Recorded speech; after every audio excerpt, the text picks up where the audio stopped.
करें, स्टार्ट करें रिवीजन। चलो, तो स्टेप 1 हमने देख ली थी, आइडेंटिफाई द एक्वायरर, और दूसरी स्टेप होती है डेट ऑफ एक्विजिशन। अब हम सभी लोग जानते हैं भाई, देखो सीधी सीधी बात ये है, जब भी बिजनेस कॉम्बिनेशन का ट्रांजैक्शन होता है तो एक्वायरर होगा, एक्वायरी होगा, और एक्वायरर एक्वायरी को कंसिडरेशन देगा। ठीक है, एक्वायरर लीगल एक्वायरर ही अकाउंटिंग एक्वायरर है, और लीगल एक्वायरी ही अकाउंटिंग एक्वायरी है, क्योंकि अभी हम एक्विजिशन के केसेस देख रहे हैं। हालांकि एक्विजिशन में एक्विजिशन मेथड लगती है, उसमें मैंने कहा कि भाई 7 स्टेप अपने दिमाग में फिट कर लो, उसमें से तीसरी स्टेप हम पढ़ रहे हैं। लेकिन रिवर्स एक्विजिशन का भी जिस दिन मैं सवाल कराऊंगा उस दिन भी मेथड यही लगाने वाला हूं, है ना, एक्विजिशन मेथड ही में लगाने वाला हूं, क्योंकि बस वो कॉमन कंट्रोल ट्रांजैक्शन में मेथड लगती है, पूलिंग ऑफ इंटरेस्ट मेथड। बाकी तो सारी कहानी यही की यही है, मतलब बिल्कुल बिल्कुल प्योर बॉलीवुड फिल्म चल रही है, वो इस कॉमन स्टोरी बार बार। ठीक है ना, तो स्टेप 3 जो है वो हम पढ़ने जा रहे हैं, और हम ये बात करेंगे कि भाई अल्टीमेटली हम कंसिडरेशन देंगे एक्वायरर, तो वो जनरली किस पर बेस्ड होना चाहिए, वो नेट असेट पर ही बेस्ड होना चाहिए। तो सर हमें क्या करना होगा, जब भी बिजनेस कॉम्बिनेशन का एक बड़ा सवाल हमारे सामने आता है, ये कई बार हो सकता है कि केवल नेट असेट निकालने को भी आ जाए, तो हमें एक्वायरी की हमें आइडेंटिफाई क्या करनी है, नेट एसेट्स हमें आइडेंटिफाई करनी है, और नेट एसेट्स किसकी होगी, एक्वायरी की होगी। और जाहिर सी बात है वो कब निकालना है, एक्विजिशन डेट पे ही तो आपको निकालना होगी नेट एसेट्स, और वो भी किस पे, एट फेयर वैल्यू पे। वैसे सारे इंडेस फेयर वैल्यू को प्रमोट करते हैं मैंने कहा, लेकिन फेयर वैल्यू लॉजिकल भी तो है यहाँ पर, तो एटलीस्ट कि यार हाँ यार भाई, मैं आपके साथ लिए कोई चीज खरीदने आ रहा हूँ, तो भाई मैं उसके आपकी बुक्स में क्या कॉस्ट है, क्या कैरिंग अमाउंट है, मुझे क्या लेना देना, जो बाजार में उसका मूल्य है, जिसको, और बाजार में भी फेयर वैल्यू, बाजार इम्प्रॉपर भी हो सकता है, कई बार सिचुएशन अलग अलग होती है, लोग अपने मन मर्जी के भाव लेना शुरू कर देते हैं, तो वो भी बात नहीं हो रही है। हमारे लिए जो फेयर वैल्यू होगी हम वो ले लेंगे, है ना। अच्छा, एक बात यहाँ पे समझ में आ जाती है कि भैया सारी एसेट्स और सारी लाइबिलिटीज हमको जब एक्वायरी की देखनी है, तो फिर डीटीए डीटीएल भी हो सकता है। डीटीए डीटीएल अगर आ गया तो फिर इंडेस 12 की एप्लीकेबिलिटी आ जाएगी, है ना। लेकिन जनरली अभी हम उस चीज को इग्नोर करेंगे, कि अभी हम मानते हैं इंडेस 12 का कोई एप्लीकेशन यहाँ नहीं है, फिलहाल कोई टैक्स रेट नहीं दे रखी, नहीं तो निश्चित रूप से डेफर्ड टैक्स एसेट और डेफर्ड टैक्स लायबिलिटी अगर है, और इंडेस 103 उसके लिए कुछ बोलता भी है, तो उसको जब उचित वक्त आएगा तो मैं आपको बताऊंगा कि क्या करना है। ठीक है ना, तो खैर ये वाली बात हो गई। अब भाई एक्विजिशन का जो ट्रांजेक्शन हुआ, ठीक है, एक्विजिशन का ट्रांजेक्शन, यहाँ पर कोई एग्जांपल मैंने आपको देख भाई, एक एक्विजिशन का ट्रांजेक्शन है मान लीजिए। अब मैं ये नहीं बोलूंगा कौन एक्वायरर है, कौन एक्वायरी है, डेट ऑफ एक्विजिशन, वो सब हो गया, है ना। और मैंने आपको एक्वायरी की पीपी दे रखी है, अदर नॉन करेंट एसेट दे रखी है, करेंट एसेट से कैश है, टैक्स को इग्नोर करना है, और नॉन करेंट लाइबिलिटी और करेंट लाइबिलिटी मैंने दे रखी है। हमें केवल एक्वायरी की क्या कैलकुलेट करनी है, नेट एसेट्स, और वो भी फेयर वैल्यू पर। तो करके दिखाएं फटाफट से। 1200 plus 450 plus 790 plus 100 minus 620 minus 520, ये क्लियर। तो जब भी एग्जाम में net asset of acquiree calculate करने को आएगी, तो हमारा जो कंसंट्रेशन होगा वो किन बातों पे होगा, किसकी, एक्वायरी की, कब की, डेट ऑफ एक्विजिशन, किस वैल्यू पर। और भूल ना जाना, इनकम टैक्स वाले भी आएंगे, ठीक है, तो डीटीए डीटीएल है।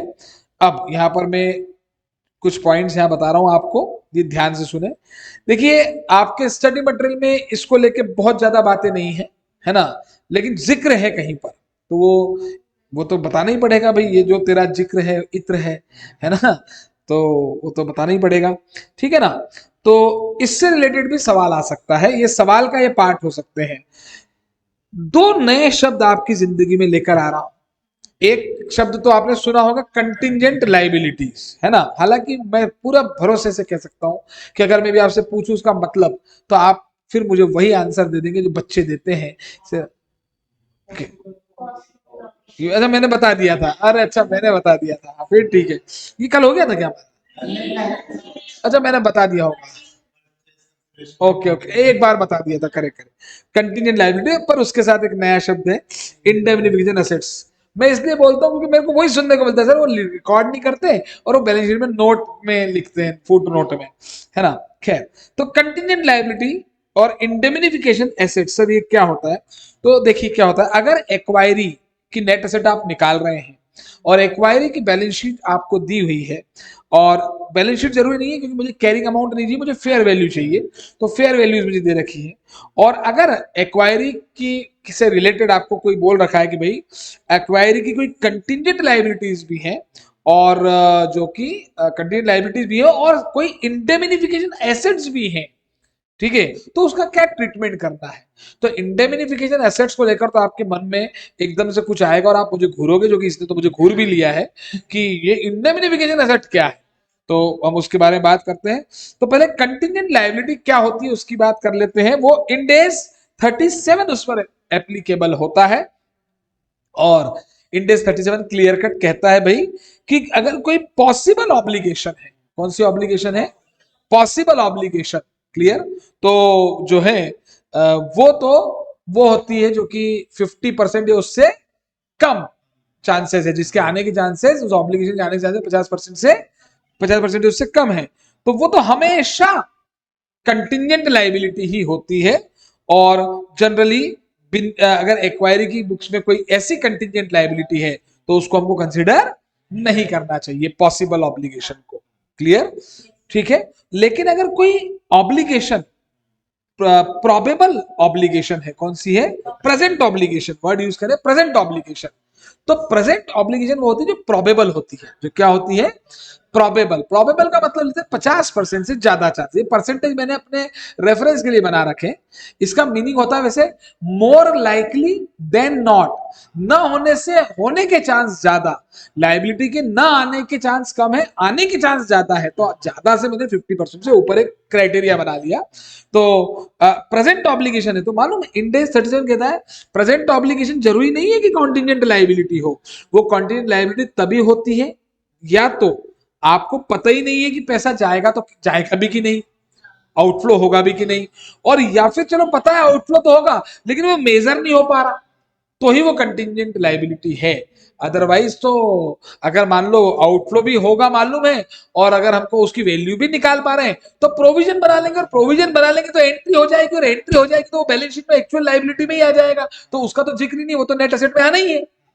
जिसका जो प्रोविजन बना चुकी है एक्वायरी, वो तो उसकी एक्चुअल लाइबिलिटी हो चुकी है, तो फिर वो तो नेट एसेट में एसेट और लाइबिलिटी तो आनी है ना।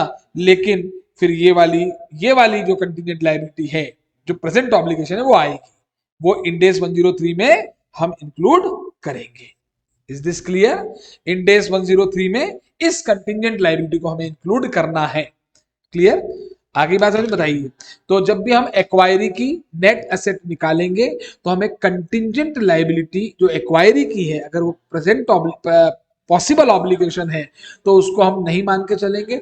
इसमें एक डाउट आता है कि सर नहीं मानेंगे तो फिर क्या करेंगे? कुछ नहीं करना, क्योंकि इंडेस 103 मालूम बहुत सारे दिनों की बातें नहीं कर रहा है। इंडेस 103 एक ही दिन की बात करता है, आज, अब भी, इसी वक्त, अब भी की अब भी, सिंघम स्टाइल में, है ना, अब भी की। हाँ, बाद में मान लो कंटिजेंट लायबिलिटी पॉसिबल से प्रेजेंट हो गई और हमको पे भी करनी पड़ गई है, दे तो दे देंगे, वो तो फिर नॉर्मल एंट्री कर देंगे, दूसरा इंडेस लग जाएगा। ठीक है, तो ये वाली कहानी क्लियर हो जाती है। अब सर ये तो बता दो, ये इंडेमिनिफिकेशन असेट क्या है? भाई कंटिजेंट लाइबिलिटी ऐसी कोई भविष्य में ऑब्लिगेशन आने वाली है ना, उससे संबंधित कुछ प्राप्त भी होने वाला है, उससे संबंधित कुछ मिलने वाला है, रिसीवेबल है, तो वो असेट है कॉन्टिंजेबल। भाई एक बेसिक बात सुनो पहले, पेएबल लाइबिलिटी होती है और रिसीवेबल असेट होता है, ये बात तो बिल्कुल ही क्लियर है। एक बार मैं ये विंडो हटा दूं और मैं दिख रहा हूं ना प्रॉपर? हाँ बिल्कुल ठीक है, कई बार मैं कट जाता हूँ। हाँ, तो उसमें दिक्कत कुछ भी नहीं, मैं कटा हुआ हूं थोड़ी, लेकिन लेकिन क्या होता है ना, जैसे मान लो कोई स्टूडेंट एकदम से पहली बार क्लास देखे और एकदम से तो उसको लगे कि है भी कि नहीं। ठीक है, तो भाई हुआ क्या? हुआ ये कि सर आपकी बात तो समझ में तो आ रही है कि उसके बदले में पर मिलेगा क्या? अरे भाई हो सकता है ना कि हमारी कंपनी में कोई एम्प्लॉय हो, उस एम्प्लॉय की वजह से हमें नुकसान हो गया हो और हमें लगता है कि अब 2 लाख रुपए की ऑब्लिगेशन आने की संभावना है, तो वो कंटिजेंट लाइबिलिटी है हमारी। ठीक है ना, पॉसिबल है, प्रेजेंट जो मैंने केस बताया है ना। और लेकिन मैं बोल रहा हूँ भाई साहब एम्प्लॉय को डरा दिया कि तेरी वजह से नुकसान हो गया और मैंने तेरे साथ एक कॉन्ट्रैक्ट कर रखा था, तेरी वजह से नुकसान हुआ, तू भरपाई करेगा। Counter party claim, third party claim बोलते हैं इसको। तो भाई मुझे आपसे हो सकता है पूरे 2 लाख मिल जाए, हो सकता है 1.5 लाख मिल जाए, और हो सकता है आप 2.5 लाख दे दो। हालांकि ऐसा नहीं होगा, आपकी वजह से अगर 2 लाख का नुकसान हुआ तो मैक्सिमम आप 2 लाख ही दोगे मुझे। तो बड़ी सिंपल सी बात यहाँ पे की जा रही है। तो इसलिए इंडेमनिफिकेशन असेट्स नेट असेट में लेना है कि नहीं लेना है। अरे हमें आज पता है कि भाई एक्वायरी की बुक्स में कोई कंटीजेंट लायबिलिटी, तो वो हम लेंगे। कौन सी वाली, जो प्रेजेंट वाली है, तो वो लेंगे, तो है ना। और पॉसिबल वाली नहीं लेंगे। अब पॉसिबल और प्रेजेंट अगर उससे संबंधित कुछ मिलने भी वाला है, इंडेमनिफिकेशन, इंडेमनिटी गारंटी लॉ में पढ़ते थे ना, तो इंडेमनिफाई करने के लिए कुछ मिलने वाला है, तो फिर हम अगर वो मान लीजिए कंटीजेंट लायबिलिटी रिकॉर्ड ही नहीं हुई है, तो फिर उसकी एसेट भी रिकॉर्ड, नेट एसेट में उसकी एसेट भी नहीं लेंगे। और अगर वो कंटीजेंट लायबिलिटी रिकॉर्ड हुई है तो नेट एसेट निकालते हुए उससे रिलेटेड एसेट भी लेंगे, लेकिन उसी हद तक लेंगे भैया जितनी लायबिलिटी ली है। ठीक है, क्योंकि प्रैक्टिकल भी तो यही है। मैंने अगर नेट एक्वायरी की नेट एसेट निकालते वक्त अगर एक्वायरी की कंटीजेंट लायबिलिटी ली है तो 2 लाख ली है ना, तो मैक्सिमम 2 लाख ही एसेट में लूंगा, भले ही फिर वो एक्चुअल में कुछ भी हो। क्योंकि इंस्टीट्यूट इंडेस तो यही कहता है ना, ऐसा थोड़ी होगा कि 2.5 लाख दे दोगे, है ना, कोई देगा ही नहीं। फिर भी सर दे दे तो भी हमें तो 2 लाख ही लेना है। क्लियर है, एज पर इंडेस 103 प्रैक्टिकल बात। क्लियर। अब स्टेप 4 पे आते हैं, कंसिडरेशन ट्रांसफर। कंसिडरेशन ट्रांसफर पर आ जाते हैं। ठीक, चलो तो देखिए सबसे पहली बात यहां पर कंसिडरेशन ट्रांसफर की कर लेते हैं। अब जो अच्छा मेन स्टेप यही है देखा जाए तो, क्योंकि कंसिडरेशन कैलकुलेट करना पड़ेगा हमें, तो मेन स्टेप तो यही होगा, है ना। तो कैलकुलेशन पॉइंट ऑफ व्यू से मेन स्टेप ये है। तो याद रखें कि अगर एक्वायरर ने अगर कैश दिया, और यहां लिख दिया एक्सेट्रा, तो इस एक्सेट्रा में सब नहीं आ गया, कैश या कैश जैसा, है ना। कंसिडरेशन में भी इन कैश में भी इन काइंड, तो कैश है, बैंक बैलेंस है, और अदर एसेट्स भी तो हो सकती है। मैंने मशीन एक्वायरर ने मशीनरी दे दी, तो फिर वो तो फेयर वैल्यू पे आएगी। कैश की कोई फेयर वैल्यू तो होती नहीं, तो वही वैल्यू होती जनरली हम जो बात करते हैं, है ना। कैश की तो वही वैल्यू होगी। तो कैश दिया वो हमेशा हमेशा हमेशा हमेशा कंसिडरेशन में आएगा। और इक्विटी शेयर्स अगर आपने इशू किए हैं तो उसकी फेयर वैल्यू भी कंसिडरेशन का पार्ट होगी। इसमें कोई इफ और कोई बट है ही नहीं। Fair value of equity shares issued and cash etcetera. Etcetera में क्या है यहाँ पर, बैंक बैलेंस से चेक से पेमेंट किया या कोई और अदर एसेट दी उसकी फेयर वैल्यू, वो सब आना ही आना है। क्लियर है। तो हमने मान लीजिए 1 लाख रुपए कैश दिया और 2 लाख शेयर दिए जिसकी वैल्यू 10 रुपए है नॉमिनल, लेकिन मार्क फेयर वैल्यू 25 रुपए है। तो 2 लाख शेयर इंटू 25, 50 लाख रुपए के शेयर दे रहे, 1 लाख रुपए का कैश दे रहे, तिलक लगाकर कितने देंगे, 51 आ गया ना। 51 आया तो तिलक लगाना पड़ेगा, ठीक है, तिलक लगा के 51 दे देंगे। तो cash etcetera and fair value of equity shares are always part of consideration. ये तो हो गया। अब इंडेस 103 और बातें करता है। ये बातें हमारे पास जो स्टडी में क्वेश्चंस जो अभी तक हमने किए उनमें ये सब बातें इतनी नहीं थी, लेकिन आगे के क्वेश्चन में भी आ सकती है, एग्जाम में भी पूछी जा सकती है, क्योंकि अगेन इंस्टीट्यूट ने इसका जिक्र कर रखा है अपनी बुक्स में। तो भैया हालांकि इसमें हम डेफर्ड कंसिडरेशन पढ़ चुके हैं, मैंने आपको बताया है, ठीक है। मैं भी बता देता हूं वापस। इंडेस 103 कहता है भैया कंसिडरेशन में और भी चीजें आएंगी, और भी बहुत चीजें आएंगी, ठीक है। तो भैया 7 स्टेप्स तो हम पढ़ रहे हैं, उसमें से चौथी स्टेप आ गई, और यहां पर 7, ये जो चौथी स्टेप है इसमें 7 इंपॉर्टेंट इशू और हैं कि नहीं, है ना। तो ये हो गया, 7 पे 7 आ गया ये, है ना। 4th स्टेप में 7 बातें ध्यान रखनी होगी। मतलब एक बड़ा सवाल तो ओवरऑल बन ही सकता है इक्वेशन मेथड पे, लेकिन इवन इस कंसिडरेशन वाले पॉइंट पे भी एक अच्छा खासा सवाल बन सकता है, ठीक है। इंडेस कहता है कि कंसिडरेशन में डेफर्ड कंसिडरेशन भी आएगा, डीसी। आप बोलोगे सर ये डीसी डीसी क्या है, ये डीसी डीसी, तो मैं कहूंगा भैया भविष्य में देना है सर, मतलब देना ही है सर, जरूरी है क्या, मैंने कहा हाँ कंपलसरी है, ठीक है। तो फिर तो कंसिडरेशन में आएगा, फिर तो कंसिडरेशन में आएगा। किस पे आएगा? और हमने सवाल भी किया था, future value of cash flow. अरे आज से 1 साल बाद मैंने कहा कि आज तो मैं 1 लाख कैश दूंगा, 50 लाख के शेयर दूंगा, 51 लाख, और 1 साल बाद 2 लाख दूंगा, 2 साल बाद 3 लाख दूंगा, 2 साल तक। तो फिर भैया मुझे उसके प्रेजेंट वैल्यू तो निकाल के, तो present value of future cash flow, ये बात खत्म हो जाती है। यहाँ पे हो गई इतनी बात क्लियर। अब बात आती है सर, ये डेफर्ड कंसिडरेशन हो गया, अब आता है कंटिंजेंट कंसिडरेशन। क्या आता है? और एक और बार लिख दिया, कंटिंजेंट कंसिडरेशन डबल रोल में आ गया ये, सीसी। सीसी के डबल रोल हैं, सी सी डबल रोल। सर ये कंटिंजेंट कंसिडरेशन क्या होता है? एक्वायर, अच्छा ये पढ़ने के बाद दिमाग में फिट कर ले भाई, एक्वायरर है, एक्वायरी है, कंट्रोल है, डेट ऑफ एक्विजिशन है, डेट असेट निकल गई, ये सब दिमाग में आ गया। अब बात हो रही कंसिडरेशन की।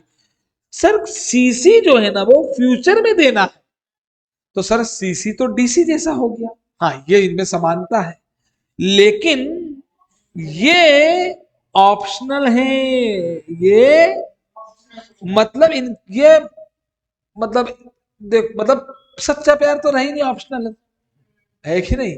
इफ और बट पर चलेगा। इफ और बट का मतलब होता है कंडीशन, ऐसा हुआ वैसा हुआ वैसा हुआ ऐसा हुआ, तुमने मेरे यहाँ 3 साल तक नौकरी 1 मिनट, आप जो भी हुआ अभी मैं उसमें नहीं आ रहा हूं, जो भी कंडीशन डाल दी तभी देंगे, वरना नहीं देंगे। मतलब अब देंगे कि नहीं देंगे आज तो क्लियर नहीं है सर। पर ये देते कब है जनरली? ये तब देते हैं जब employ shareholder, shareholder employ होते हैं। सर मतलब अरे मान लीजिए मैं ए लिमिटेड एक्वायर, ये कंपनी बी लिमिटेड एक्वायरी, आप सब बी लिमिटेड के शेयर होल्डर्स, ठीक है, आप 50 लोग हैं बी लिमिटेड के शेयर होल्डर हैं, ठीक, उनमें से 10 या 20 या 30 या पूरे 50 चलो सब एम्प्लॉय भी है, तो एम्प्लॉय भी है, शेयर होल्डर भी है, शेयर होल्डर भी है, एम्प्लॉय भी है, ठीक है। तो हमने आपसे कहा कि हम आपको 1 साल बाद ये देंगे, लेकिन एक शर्त है, ये काम करके दिखाना पड़ेगा, फ्यूचर में मेरे को ये सर्विस देनी पड़ेगी तुम्हें। तो फिर मैं तुम्हें जो देने की बात कर रहा हूं ना, वो in the capacity of employee है। तुम्हें एज ए एम्प्लॉई दे रहा हूं ना, तुमसे सर्विस मांग रहा हूं ना मैं, तुमसे सर्विस मांग रहा हूं मैं, इसलिए। हाँ या ना? भाई दामाद भी बेटे जैसा होता है, लेकिन मेरे घर में मेरे पिताजी मुझे कुछ भी बोल देते हैं, पर वो वाले पिताजी बड़े उससे बोलते हैं, होता है कि नहीं? तो वहां पे मैं एज मेरी कैपेसिटी बदल गई, हूं तो बेटे, पर जो भी मुझे वहां सम्मान मिलता है कैपेसिटी ऑफ दामाद में मिलता है। तो समझ रहे हैं? लेकिन अगर मान लीजिए शेयर होल्डर की बात करें, एम्प्लॉय शेयर होल्डर थे आप एम्प्लॉय भी हो, शेयर होल्डर भी, ऐसा मान लीजिए, तो हमने आपसे बोला कि 1 साल बाद आपको हम देंगे, यदि कंपनी का प्रॉफिट 20% से बढ़ा दिया ना आपने, तो जो एक्स्ट्रा प्रॉफिट होगा ना उसका 50% आपको दे। तो फिर भाई साहब मैंने आपको शेयर होल्डर कैपेसिटी में मैंने एम्प्लॉय कैपेसिटी में नहीं दिया, मैंने आपसे बात मालिक, आपको मालिक मान के की है, मैंने बात आपको नौकर मान के नहीं की। तो अब मैं जो दे रहा हूं, अगर वो मैं एम्प्लॉय कैपेसिटी में दे रहा हूं, तो वो कब होगा? जब रिलेटेड टू फ्यूचर सर्विस होगा, तो फिर वो कंसिडरेशन का पार्ट नहीं होगा। क्योंकि एज ए एम्प्लॉय जब मैं आपको दे रहा हूं, तो वो तो ट्रांजेक्शन होता नहीं तो भी दे रहा है मुझे, वो तो बात खत्म हो गई उसका।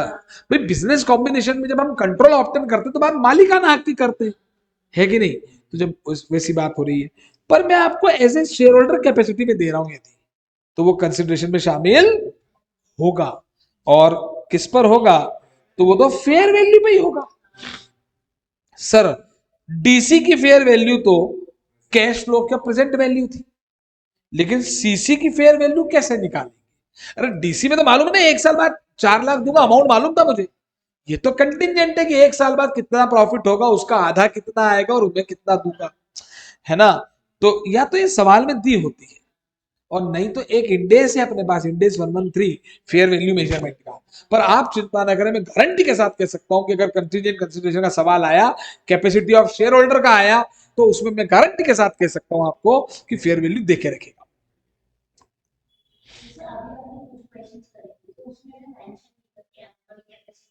हमने लिया था उसे, हाँ, तो हम मान के चलेंगे कि जब वो मालिक है, बिल्कुल एम्प्लॉय शेयर होल्डर, वो शेयर होल्डर कैपेसिटी में दे रहे हैं। इसने कहा कि हम तो रिवीजन कर रहे हैं, मतलब हम ये टॉपिक पढ़ चुके हैं, हम ये टॉपिक पढ़ चुके, तो हमने जब सवाल किए थे तो हमने एक सवाल किया था जिसमें कंटिजेंट कंसिडरेशन आया था, सीसी आया था, और मैंने वहां कोई नेतागिरी की नहीं थी, मैंने आपसे कहा था कि ले लो ना इसको, तो आप भी खुश थे, मैं भी खुश था, जब दोनों खुश थे, है कि नहीं, तो फिर जबरदस्ती क्यों गम के बादल उस पर डालें, है कि नहीं। तो इसलिए, तो ये कहने का मतलब है कि जब कुछ भी नहीं दिया तो हम मान के चलेंगे कि भैया फिर शेयर होल्डर कैपेसिटी में ही होगा। और क्या वाकई में कुछ भी नहीं दिया था या कोई कंडीशन वहां लिखी हुई थी, ये तो वर्ड मैंने यहां यूज किया है, related to service, related to, हो सकता है उस क्वेश्चन में लिखा हो कि फ्यूचर प्रॉफिट्स पर देंगे ऐसा कुछ।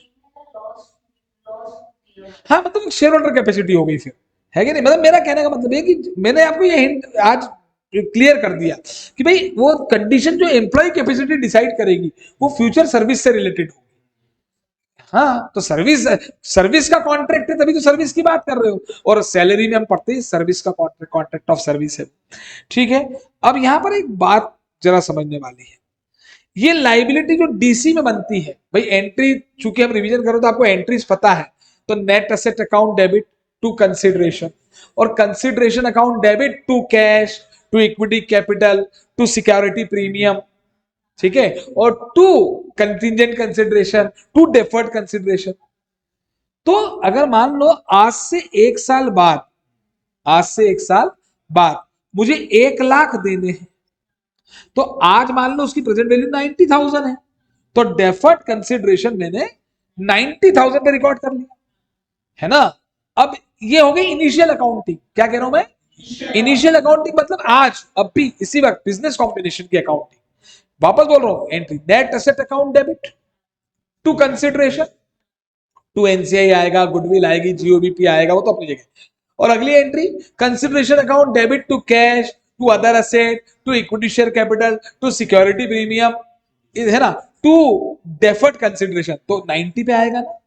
ये आज की अकाउंटिंग है, 1 साल बाद देना कितना है, 1 लाख, तो एंट्री होगी deferred consideration account debit 90, interest account debit 10,000, to cash, क्योंकि प्रेजेंट वैल्यू और फ्यूचर वैल्यू के बीच का डिफरेंस ब्याज होता है। तो ये तो अकाउंटिंग आपको इसकी इनिशियल भी आ गई और सब्सिक्वेंट वाली भी आ गई, और मैंने इसलिए नहीं बताया क्योंकि ये तो मालूम ही था, सब्सिक्वेंट में इंटरेस्ट रिकॉर्ड हो जाएगा, है ना। लेकिन यहां पर इनिशियल अकाउंटिंग और सब्सिक्वेंट अकाउंटिंग, इनिशियल अकाउंटिंग और, तो इनिशियल में तो यही होगा, है ना, net asset consideration account debit to cash account, to other asset account, to equity share capital, to securities premium, ठीक है। ये सब हम लिख चुके हैं, इसलिए लिखना नहीं है कुछ भी, ये रिविजनरी क्लास चल रही है, आपको रिवीजन कराया जा रहा है ताकि अब आपको बिल्कुल पिक्चर पूरी क्लियर हो जाए, ठीक है ना। तो to equity share capital, to security premium, to deferred consideration and to contingent consideration at fair value आ गया। तो इनिशियल वाली तो हो गई ना, इसकी सब्सिक्वेंट अकाउंटिंग भी होगी, लाइबिलिटी है ना, तो सब्सिक्वेंट अकाउंटिंग होगी तो आगे होगी।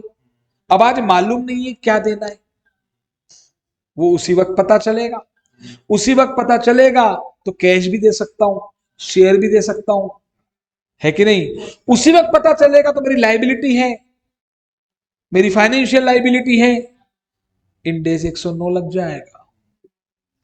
इन बिजनेस कॉम्बिनेशन तो खत्म हो गया ना, इन्वेस्टमेंट नहीं, इंडेज 109 इन्वेस्टमेंट पे नहीं लगता, इंडेज 109 हर फाइनेंशियल एसेट और हर फाइनेंशियल लाइबिलिटी पे लगता है, फाइनेंशियल इंस्ट्रूमेंट्स पे लगता है, और उसमें से एक फाइनेंशियल एसेट थी इन्वेस्टमेंट, तो मैंने ये कहा था जो अदर इन्वेस्टमेंट होते हैं उसमें इंडेज 109 लगता है, तो इंडेज 109 केवल इन्वेस्टमेंट पे नहीं लगता, इंडेज 109 हर फाइनेंशियल एसेट और हर फाइनेंशियल लाइबिलिटी पे लगता है, और भी चीजों पे लगता है, वो फाइनेंशियल इंस्ट्रूमेंट्स की डेफिनेशन बहुत बड़ी है।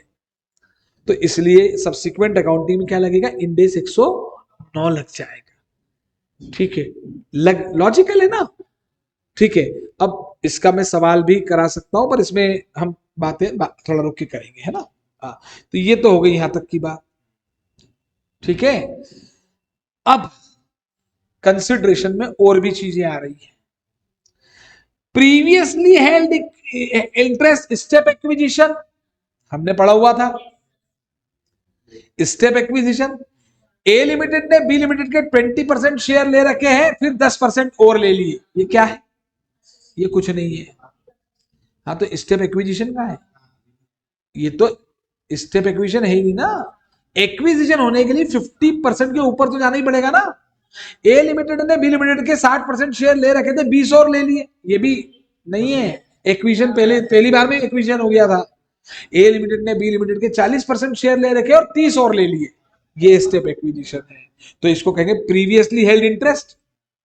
जो एक्वायरर एक्वायरी है, तो एक्वायरी तो आज सेकंड टाइम में बना, उसके पहले प्रीवियसली उसका इंटरेस्ट उसमें था 40%, 30 अब लिए। ठीक है ना। तो उसकी अकाउंटिंग करते वक्त हमें कंसिडरेशन में वो पुराने वाले की भी फेयर वैल्यू जोड़नी पड़ती है ना। हम ये थोड़ी मानते कि हमने 30% खरीदा, हम तो ये मानते पुराने वाले 40 गए, नए वाले 70 आए। तो नए वाले 70 आए तो हम 70 के बदले में जो दे रहे हैं, तो वो इन्वेस्टमेंट की वैल्यू भी तो आ जाती है, कंसिडरेशन में आ जाती है ना। तो इसलिए कंसिडरेशन में वो भी जुड़ता है। तो इसके सवाल भी अभी हम कर रहे हैं, करेंगे, है ना। फिर इसमें मतलब शेयर बेस्ड पेमेंट आ सकता है। शेयर बेस्ड में A limited acquire, B limited acquiree. ठीक है। एक्वायरी की नेट कंसिडरेशन हम निकाल रहे हैं, एक्वायरी को जो हमको देना है ना। अब हमको कंसिडरेशन देना है, तो एक्वायरी ने बोला एक्वायरर से, सुनो, क्या बोला? मैंने अपने एम्प्लॉयज को वादा कर रखा है कि मैं तुम्हें इसॉप दूंगा। क्या दूंगा? तो मैंने कहा मुझे मतलब नहीं है, मैं फालतू बातें मेरे साथ मत करो, हो गया खत्म बात। जब मैं उसे लूंगा ही नहीं, तो मुझे कुछ देना ही नहीं है, तो वो कंसिडरेशन में आएगा नहीं आएगा वो तो मतलब ही क्या है। फिर भी आएगा कि नहीं आएगा वो देखते हैं। एक ये भी तो हो सकता है कि नहीं तू चिंता मत कर, वो इसॉप में हमारे शेयर इशू कर देंगे, थोड़ा या तो वैसे के वैसे कर देंगे, कुछ चेंज करके कर देंगे। तो शेयर बेस्ड पेमेंट। अच्छा एक बात और, शेयर बेस्ड पेमेंट का मतलब केवल पेमेंट, शेयर में पेमेंट नहीं होता। लोग समझते हैं कि भाई शेयर बेस्ड पेमेंट मतलब शेयर दे रहे हैं, नहीं। मैं, आप मेरे एम्प्लॉई हो मान लो, मैंने, अच्छा शेयर बेस्ड पेमेंट में इंडेस 102 लगेगा, है ना, इंडेस 102, इंडेस 37 लगेगा कंटीजेंट लायबिलिटी प्रोविजंस पर। ये दिमाग में सारे इंडेस क्लियर होने चाहिए। इंडेस 102 इसलिए ज्यादा टेंशन नहीं कि 103 के एक पहले वाले तो है, तो शेयर बेस्ड पेमेंट में इसके पहले वाले लग जाएगा, तो याद रहता है वो। ठीक है। तो आप मेरे एम्प्लॉई, मैंने कहा अच्छे से काम करो, खूब बढ़िया काम करो और मेरे को परफॉर्म करके दिखाओ। कंडीशन रखूंगा ना कुछ, घोर कलयुग ऐसी थोड़ी कुछ दे दूंगा। तो मैं तुम्हें अपने शेयर दूंगा सस्ते में, मार्केट में उसकी प्राइस भले ही 800 रुपए चल रही है, मैं तुम्हें 300 रुपए में दे दूंगा। ठीक है। तो ये है शेयर बेस्ड पेमेंट है, और शेयर बेस्ड पेमेंट में शेयर ही दे दिए। लेकिन मैंने कहा अच्छे से काम करो, मन लगा के काम करो, कंपनी का प्रोडक्शन बढ़ाओ, शेयर बढ़ाओ, मैं तुम्हें 2 साल बाद, ये जितने भी साल बाद, साल से मतलब यह नहीं है अभी, उतने रुपए दे दूंगा। ठीक है। उतने कैश दे दूंगा मैं, जो उस दिन मेरी शेयर वैल्यू होगी।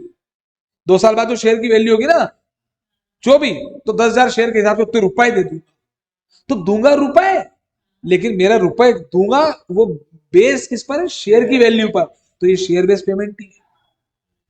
तो कहने का मतलब ये है कि जब आपको एक्विजिशन का ट्रांजैक्शन दिया है, तो एक्वायरी की जो बैलेंस शीट है, एक्वायरी जो है, उसके कोई शेयर बेस्ड पेमेंट के ऑब्लिगेशंस हो सकते हैं, तो उसका क्या ट्रीटमेंट करना है। अब उसके बदले में यदि आप कुछ दे रहे हो, यदि आप कुछ दे रहे हो, तो उसको कंसिडरेशन में लेना है नहीं लेना है। अगर लेना होगा, मान लो आगे बढ़ेंगे, तो फिर वो कंसिडरेशन में आएगा। नहीं, वो तो कंटिंजेंट कंसिडरेशन था, वो तो शेयर होल्डर ही एम्प्लॉय था। वो बात, ये वो एक अलग चीज थी। मतलब उसमें तो कुछ भी, उसमें तो कोई आप जरूरत नहीं, काम करो मत करो, काम करो मत करो, कोई मतलब ही नहीं था ना। ठीक है। उसमें कोई कंडीशन, शेयर बेस्ड पेमेंट में तो कंडीशन होती है कि एम्प्लॉय सर्विस देगा देगा ही देगा भाई। ठीक है ना।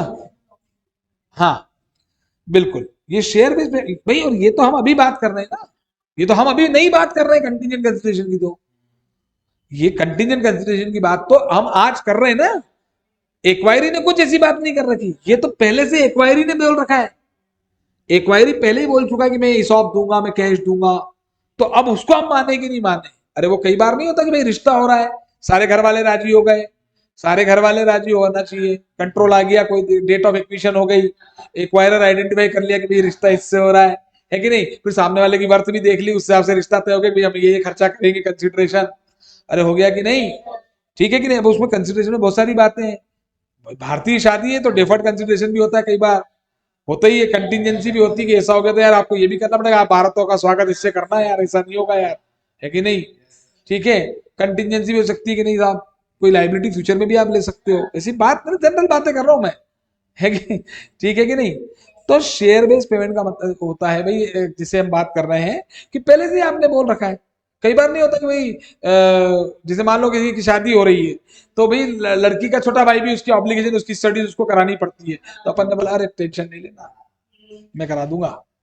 और एक ये भी हो सकता है मैं नहीं लूंगा, तुमने किसी को कुछ बोल रहा है उससे क्या है, ये पुराना में किसी का लोन है मान लो, अरे टेंशन मत कर यार, तेरा लोन मेरा लोन, आज से तेरा लोन मेरा लोन, आज से तेरे सारे सुख मेरे, सारे तो दुख भी मेरे, वही वाली तो बात है। तो कहने का मतलब ये है कि एक्वायरी ने किसी को कोई प्रॉमिस कर रखा है, तो वो आप लेते हो कि नहीं लेते हो, उसके बदले में आप देते हो कि नहीं देते हो, बात वो हो रही है। मैं बहुत जनरल वे में समझा गया, पर वो जरूरी था आपके दिमाग में फिट करने के लिए, ठीक है। अच्छा, pre existing relationship, pre existing relationship, ठीक है भाई, एक्वायरी के बीच में रिश्ता आज हुआ, कंट्रोल आज आया, लेकिन हो सकता है ना कि जैसे मैं इसका एक जनरल एग्जांपल देता हूं कि इन दोनों ने आपस में कोई गुड्स खरीद बेच रखा था, तो एक दूसरे के डेटर क्रेडिटर थे, तो इनके बीच में रिश्ता, तो ये वाला महत्वपूर्ण रिश्ता तो आज बना है, लेकिन इसके पहले कई बार ऐसा नहीं बोलते कि अरे देखो भाई शादी हो गई, लेकिन मालूम उस वाले बुआ जी के रिश्ते से मालूम ये जो है ना, ये से मेरा इनसे ये वाला रिलेशन भी है, तो पहले से भी तो कोई एग्जिस्टिंग रिलेशनशिप हो सकती थी ना, तो उसके कारण भी आप कुछ दे सकते हो कि यार यार ये तो अच्छा नहीं लगेगा यार, और ये तो इनका वो अपनी बुआ जी से रिलेशन में ही है, तो अपन ये छोटा सा ये अगर इस तरीके से फंक्शन करेंगे अच्छा नहीं लगेगा, एक्स्ट्रा करो कुछ, और उनके उनके भी रिलेटिव्स को कुछ देना पड़ेगा, तो प्री एग्जिस्टिंग रिलेशनशिप की वजह से भी तो कुछ देना पड़ सकता है। बात आ रही है कि कुछ देना पड़ रहा है, एक्वायरर जो एक्वायरी को देगा वही कंसिडरेशन है, कंसिडरेशन को मैं देशी भाषा में बोल दूं, जो तूने दिया, जो तूने दिया इश्क में, लुट जाऊं उस कर्ज में, अरे हाँ है ना, तो जो तूने दिया बस वही कंसिडरेशन होता है। तो वो तूने दिया तो अलग अलग सिचुएशन बन रही है, ये तूने क्यों दिया, प्री एग्जिस्टिंग रिलेशनशिप की वजह से दिया, तो एक लॉजिकल बात तो ये आती है कि नहीं सर फिर ये नहीं लेंगे, logical pre existing business combination की वजह से दूंगा तो लूंगा ना, पर अभी भी हम डिसाइड नहीं करेंगे, तो इंडियस 103 हमें केसेस बताएगा कि लेना नहीं लेना, कब लेना कब नहीं लेना, ठीक है। और एक्विजिशन रिलेटेड कॉस्ट तो मैं बता ही चुका हूं, ये तो लेते ही नहीं, पीएनएल में चली जाती है, ये बिजनेस कॉम्बिनेशन में आती नहीं। तो कंसिडरेशन में ये 3 महत्वपूर्ण पॉइंट हमें और पढ़ने के होते हैं, ठीक है। यहां तक की ये बात हमने कर ली, है कि नहीं। अब ये एक छोटा सा कंसेप्ट एग्जांपल था, तो ये हम डिस्कस कर लेते हैं, मतलब थोड़ा सा रिवीजन पॉइंट ऑफ व्यू से बनाते हैं। ये कैश में 325 दे रहे हैं, 20,000 इक्विटी शेयर दे रहे हैं, 15 रुपए की फेयर वैल्यू है, कंटिजेंट कंसिडरेशन दे रहे हैं, शेयर होल्डर कैपेसिटी में ही दे रहे हैं, आएगा ही आएगा, और उसकी एफपी 180 है, ठीक है, और 4 लाख रुपीज पर एनम देना है, 4 लाख रुपीज पर एनम देना है, पहले साल में भी और दूसरे साल में, और 10%। तो कंसिडरेशन देखो आप चेक कर लो, 3,25,000 का कैश, 20,000 इंटू 15 शेयर की वैल्यू, 180 का सीसी, और 4 lakh into 0.9090, 4 lakh into 0.8264 DC, consideration आ गया, हो गया। तो ये चौथी स्टेप के बारे में हमने point number step special point number 1 2 3 हमने, और 4 ये हमने नहीं 1 2 3 पढ़ा, और 7 पढ़ लिया, हालांकि 4 भी हम क्लास में कर चुके हैं, 5 और 6 थोड़ा सा डिस्कस करना बाकी हो जाता है। लेकिन अब यहां पर स्टेप 4 जो हम पढ़ रहे हैं कंसिडरेशन वाली, ध्यान से समझे, स्टेप 4 जो हम पढ़ रहे हैं कंसिडरेशन वाली स्टेप हम पढ़ रहे हैं, तो उसमें मालूम है एक बार बचे हुए 4 पॉइंट्स को हटा के, है ना, हमें स्टेप 5 6 7 पे चले जाना चाहिए, स्टेप मतलब वो फटाफट हो जाएगी, क्योंकि देखो एक्चुअली एक बात समझो, चलो मैं ऐसे बता देता हूं कि एग्जाम में जो सवाल आया उसमें ना तो कोई प्रीवियसली हेल्ड इक्विटी है, ना उसमें कोई शेयर बेस्ड पेमेंट है, ना उसमें कोई प्री एग्जिस्टिंग रिलेशनशिप का पेमेंट है, और ना उसमें कोई, बस ARC तो है, मालूम है क्या करना। तो स्टेप 4 कंप्लीट हो गई ना उस सवाल के लिए। तो जब उस सवाल में जब ये तीनों चीजें है ही नहीं, 4, 5 और 6, तो फिर इसका क्या मतलब हुआ? इसका मतलब हुआ कि वो सवाल में स्टेप 4 खत्म हो गई, और 4 खत्म हो गई तो 5 पे आऊंगा, 5 खत्म हो गई तो 6 पे आऊंगा, 5 में एनसीआई निकालूंगा, 6 में गुडविल जीओबी भी निकालूंगा, और 7 में एंट्रीज कर दूंगा। और 7 करवा दी तो 7 तो तभी हो पाएगी जब 5 और 6 हो गए, है ना। तो ये एक एग्जाम्पल हम ले लेते हैं, ठीक। ये एग्जाम्पल केवल देख लें, हम कर चुके, इससे अच्छे अच्छे एग्जाम्पल कर चुके, पर ये एग्जाम्पल हम देख लें बस। मैं है ना अपने पास, कब तक है बोल ले, अब तो पहले ही हो जाएगा।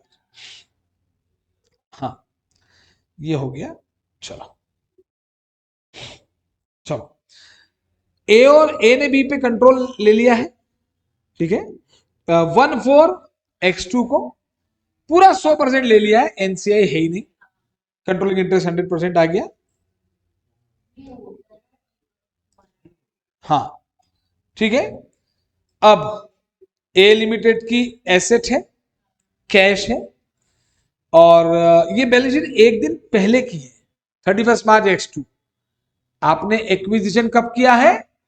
1 अप्रैल x2, अगले दिन, इसलिए तो इन्वेस्टमेंट नहीं है अभी।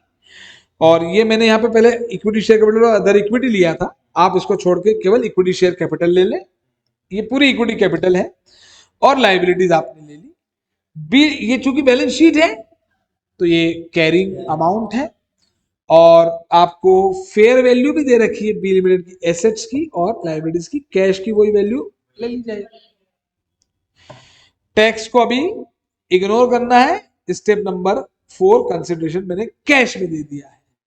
ए ने बी को एक्वायर किया और कैश पे किया, तो जो कैश पे करेगा वो एक्वायरर है, बात खत्म हो जाती है। ए लिमिटेड का कंट्रोल है, बी लिमिटेड एक्वायरी है, ए लिमिटेड एक्वायरर है। डेट ऑफ एक्विजिशन 1/4 x2 है, और कंसिडरेशन नेट एसेट हमें निकालनी है, और कंसिडरेशन 490 है, ठीक। खैर अब एक बात कंफर्म हो गई कि कंट्रोल आ गया है, तो 1 अप्रैल से इसके एसएफएस तो होंगे ही, पर आज पहली बार ये बनने वाला है, फिर तो आगे बनता ही रहेगा, लेकिन आज का दिन बहुत इंपॉर्टेंट है। आज ये रिश्ता तय हुआ, रिश्ता पक्का हो गया, सब कुछ मतलब आज हो गया, आज एक्विजिशन हो गया, कंट्रोल ही आ गया आज, ठीक है। चलो भैया, जनन जनन का साथ तो यहाँ से क्रिएट हो गया, बस चलेगा कितना साथ जरूरी नहीं, हो सकता है 6 महीने में ही तलाक हो जाए, मतलब कंट्रोल चला जाए, ठीक है ना। खैर, तो पहली एंट्री इन्वेस्टमेंट टू कैश ये हो गई, और इमीडिएटली इसके बाद आज अगर एसएफएस बना है तो बैलेंस शीट वैसी की वैसी नहीं, ऊपर से कैश 490 से कम हुआ, इन्वेस्टमेंट 490 से बढ़ गया। अच्छा ये इसलिए होता है, अब समझ गया, अब नहीं होगा, हो गया क्या, ठीक। 1/4 x2 की बात हो गई, ठीक है ना। अब उसी दिन कंसोलिडेशन होगा, क्या होगा, तो मैं मान के चलता हूं कि कंसोलिडेटेड जर्नल भी बना, हम बैलेंस शीट बना रहे हैं तो जर्नल भी बनाएंगे, है ना, मतलब कंसोलिडेशन की एंट्रीज हम करेंगे। तो चलो हमने एक अलग से, हम बाजार गए नई कॉपी खरीद के लाए कि नहीं, कंसोलिडेटेड वाले की अलग करते हैं, तो इन्वेस्टमेंट टू कैश तो वहां भी होगा, इन्वेस्टमेंट तो किया ही है, पर कंसोलिडेशन करते वक्त वो इन्वेस्टमेंट गायब हो जाएंगे। सिर्फ गायब क्यों हो जाते हैं कंसोलिडेटेड बैलेंस शीट में? उसका simple reason, consolidated balance sheet जब बनती है तो उसमें जो शेयर कैपिटल आएगी वो सिर्फ एक्वायरर की आएगी। एक्वायरी की शेयर कैपिटल कहां आएगी? एक्वायरी की तो असेट आएगी, लाइबिलिटी आएगी, पूरी 100% आएगी, और चूंकि आपने 100% ही ले रखा है तो एनसीआई आएगा ही नहीं। अगर एनसीआई मान लो 30% होता तो भी एसेट 100% ही आती, लाइबिलिटी 100% ही आती, लेकिन बाद में इन दोनों का डिफरेंस का 30% आप एनसीआई को देते पर 70 आता, पर ऐसा नहीं आया, अभी भी सोई है। 70 आपने दिखाया मेरा है, 30 दूसरे का है, पर आ सो गया है ना। तो आपने सामने वाले की एसेट ले ली, सामने वाले की लाइबिलिटी भी ले ली, तो एक तरीके से कंसोलिडेट करते वक्त आपने सामने वाले की शेयर कैपिटल ले ली, अरे हाँ शेयर कैपिटल ले ली, तो अब वो शेयर कैपिटल भी दिखाओ, और इधर इन्वेस्टमेंट भी दिखाओ तो गलत है। अरे जैसे होल्डिंग सब्सिडरी का थोड़ा बहुत नॉलेज है आपको, अमलगमेशन का थोड़ा बहुत नॉलेज था ही ना आपको। तो मैंने अगर इस रिश्ते के पहले आप दो और मैं डेटर क्रेडिटर थे तो वो एलिमिनेट हो जाते थे ना।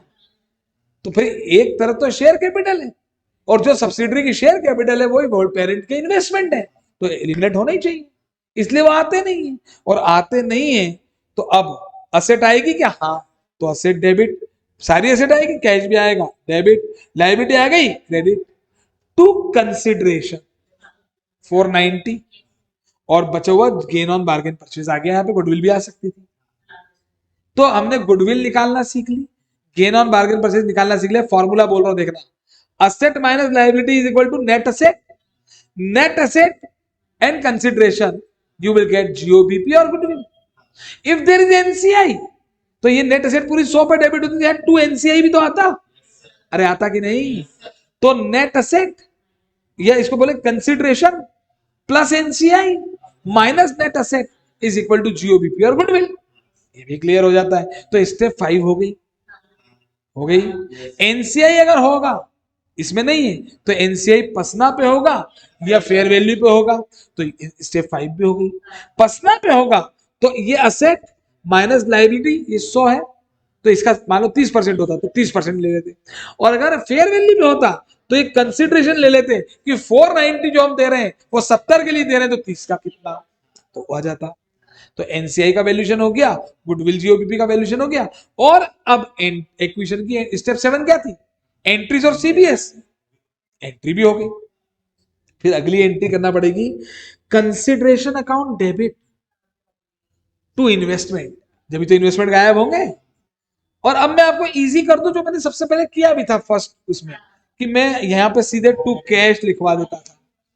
तो मैं पहले कर रहा हूं इन्वेस्टमेंट टू कैश, फिर कंसिडरेशन क्रेडिट है, फिर कंसिडरेशन टू इन्वेस्टमेंट, तो नेट एंट्री तो कंसिडरेशन टू कैश ही हो रही है। ठीक है, तो मैं यहाँ पे या तो डायरेक्टली यही टू कैश कर दूं, तो ऊपर इन्वेस्टमेंट टू कैश भी नहीं करना था मुझे, और या फिर मैं नीचे यहाँ पे अगर टू कंसिडरेशन तो यहाँ टू कैश कर दूं, अगर यहाँ भी टू कैश कर दूं तो भी ऊपर इन्वेस्टमेंट टू कैश मुझे नहीं करना।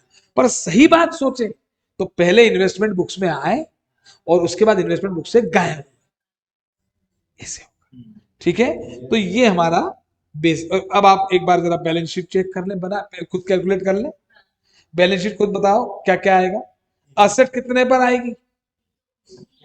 उसकी, इसकी, ये वाली बैलेंस शीट से देखना, वो पुरानी वाली से देखना भाई। जो ए लिमिटेड की जो कंसोलिडेट बैलेंस शीट बनेगी 1 अप्रैल X2 को, वो ए लिमिटेड की 1 अप्रैल X2 की एसएफएस से बनेगी। अरे एक और एक ही तो दो होगा, तो उसमें पुराना वाला एक भी तो लेंगे दो करने के लिए। हाँ, तो ये 10 लाख और 8.5 लाख, 10,000 और 3 लाख, उसका भी तो आएगा। और लाइबिलिटीज में 2 लाख और 1 लाख, 3 लाख की लाइबिलिटी आ गई। कैपिटल सिर्फ इसकी आ जाएगी, ये मैंने पूरा ले लिया 13 लाख, 13 लाख, 13 लाख की कैपिटल ले ली।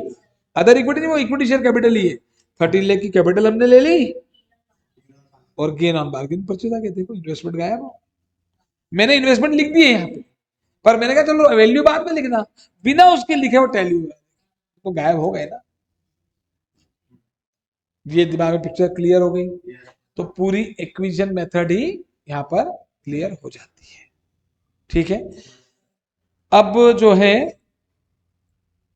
अपन एक चीज और पढ़ लेते हैं, है ना। वैसे मेरा मन था कि यहीं तक पढ़ा है, पर आगे पढ़ ही लेते हैं ना, उसमें क्या दिक्कत आ रही है, ये तो पढ़ ही सकते हैं। प्रीवियसली हेल्ड इक्विटी, अब मेरे को थोड़ा यहाँ पर एक एग्जाम्पल बनाना पड़ेगा आपके लिए, रिवीजन है लेकिन थोड़ा सा एग्जाम्पल लिखना नहीं है। हम रिवीजन कर रहे हैं ना, मैं बोलता जाऊंगा, आप मुझे बताते चले जाएंगे क्या होगा, नहीं आप नहीं बता पाएंगे तो फिर मैं याद दिलाऊंगा आपको। हाँ भाई, हमने ए लिमिटेड ने बी लिमिटेड के 40% शेयर खरीदे 6 लाख रुपए देकर। एंट्री बोले investment in associate account debit to cash account 6 lakh. ठीक है, ए लिमिटेड के जब सेपरेट फाइनेंशियल स्टेटमेंट बनेंगे तो उसमें इन्वेस्टमेंट 6 लाख पे अभी आ जाएगा आज। सेपरेट फाइनेंशियल स्टेटमेंट, लेकिन अब ये एसोसिएट हो गया तो इसके तो सीएफएस भी बनेंगे। अब मान लेते हैं, ए और बी ध्यान रखना, मान लीजिए जो बी लिमिटेड एक्वायरी है ना, उसने 4 लाख रुपए प्रॉफिट कमाया, है ना, उसने 1 लाख रुपए का कोई उसकी यार रिवैल्यूएशन का प्रॉफिट हुआ, रिवैल्यूएशन रिजर्व, और उसने जो है फॉरेन एक्सचेंज ट्रांजैक्शन भी सुना होगा। फॉरेन एक्सचेंज ट्रांजैक्शन तो एक्सचेंज डिफरेंस आता है, गेन और एफसीटीआर अकाउंट पढ़ा होगा ना थोड़ा थोड़ा, तो एफसीटीआर, तो कोई एफसीटीआर अकाउंट है, वो है मान लेते हैं 50,000। मैंने ऐसे ही थोड़ा सा रिवीजन है तो थोड़ा एडवांस लेके चल रहा हूं, है ना, हो सकता है ये बी लिमिटेड को प्रॉफिट्स हुए इस साल, तो भैया इसमें 40% इसका आएगा ना, कितना आ रहा है बोले, 61, 40,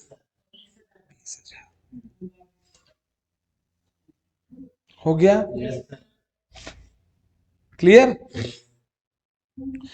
अब जब एसएफएस बनेगा तो 6 लाख पे इन्वेस्टमेंट आएंगे, लेकिन अब ये एसोसिएट आ गया तो कंसोलिडेशन भी होगा। कंसोलिडेशन में क्या नेट एसेट आएंगी उसकी, बी की, नहीं नहीं, बी की नहीं आएगी, बी में हमारा इन्वेस्टमेंट 40 है, 40 ही शो होगा, कोई एनसीआई वेनसीआई नहीं, हम सिर्फ 40 ही शो करेंगे। अरे हम खुद ही एनसीआई है ना, मतलब अपन उल्टा दिखा रहे हैं, अपन उल्टा दिखा देंगे, नहीं तुम्हारी सारी 100 रुपए की एसेट हमारी और जो 60 तुम्हें देंगे, है मतलब अच्छा लग रहा है क्या।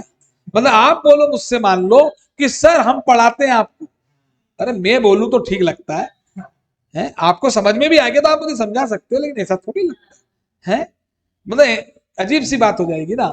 इसलिए तो इन्वेस्टमेंट नाम की असेट बढ़ गई डेबिट, और to share in profit, share in RR, share in FCTR, to और ये आ गया 61, 40 और 20। हालांकि मैंने क्लास में इंडेक्स 28 पढ़ाया नहीं है, लेकिन लॉजिक आ गया समझ।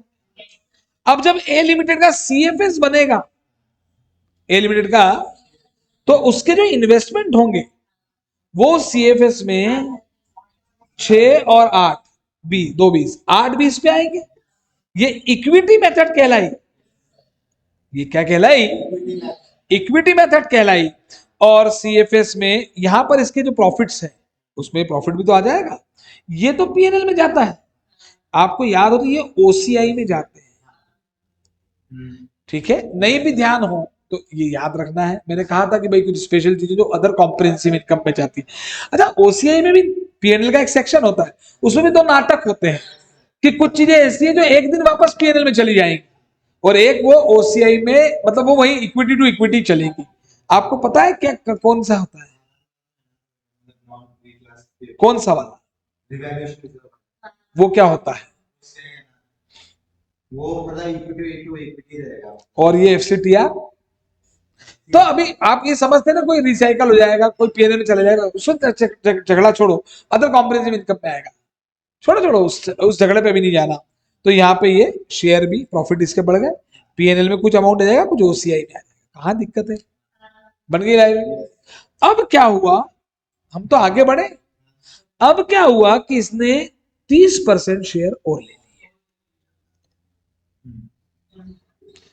तो सबसे पहला काम तो क्या होगा कि वो पुराने वाले की एफवी चाहिए, तो उस पुराने वाले की जो एफवी थी वो मान लेते हैं फेयर वैल्यू, वो मान लेते हैं 9 लाख, कितनी हो गई, अभी मेरी बुक्स में वो कितने पे देखना, 8-20 पे है ना।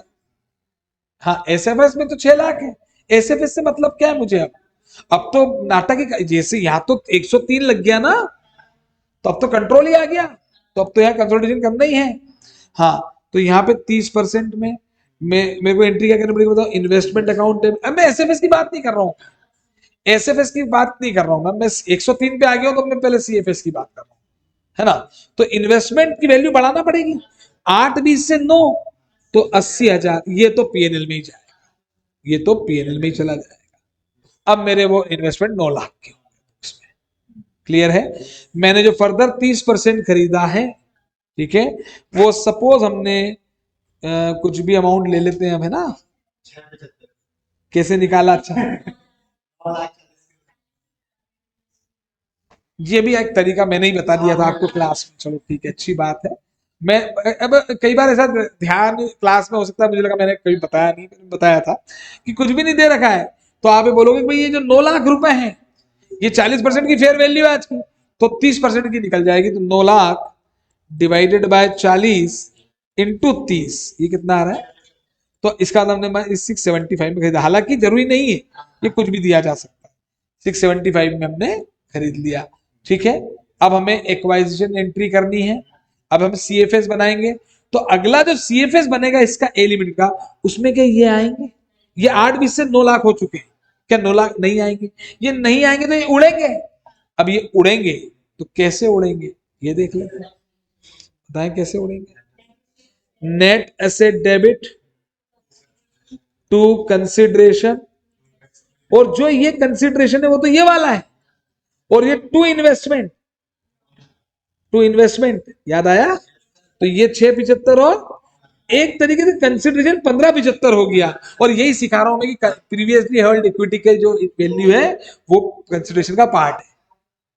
1500 6 लाख दिए और 9 लाख के इन्वेस्टमेंट भी गए, यही तो हम कह रहे हैं।